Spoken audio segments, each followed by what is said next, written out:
ജ്ഞാനിയാകും തവ പാദ പങ്കേരുഹം കണ്ടുകൊള്ളുവാനതി ദുർലഭം നിർണയം.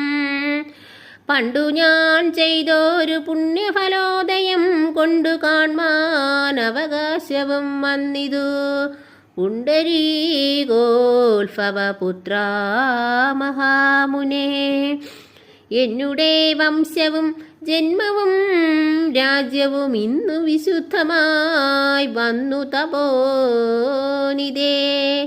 എന്നാൽ ഇനി എന്തു കാര്യമെന്നും പുനരെന്നോടരുൾ ചെയ്യുക വേണം ദയാനിതേ.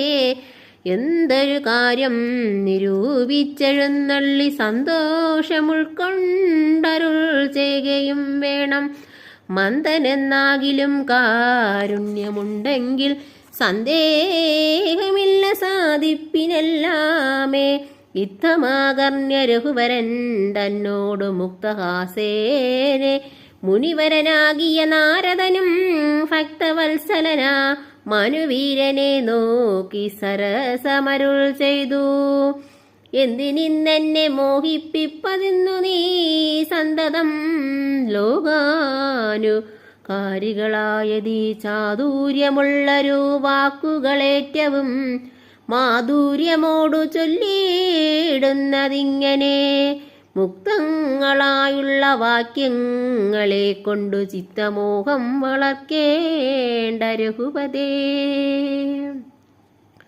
ലൗകികമായുള്ള വാക്യങ്ങളെന്നാലും ലോകോത്തമന്മാർക്കു വേണ്ടി വരുമല്ലോ. യോഗേശനായ നീ സംസാരി ഞാനെന്ന് ലോകേശ ചൊന്നതു സത്യമത്രേ ദൃഢം. സർവജഗത്തിനും കാരണഭൂതയായ സർവമാതാവായ മായാ ഭഗവതി സർവജഗൽപിതാവാകിയ നിന്നുടെ ദിവ്യഗ്രഹിണിയാകുന്നതോ നിർണയം.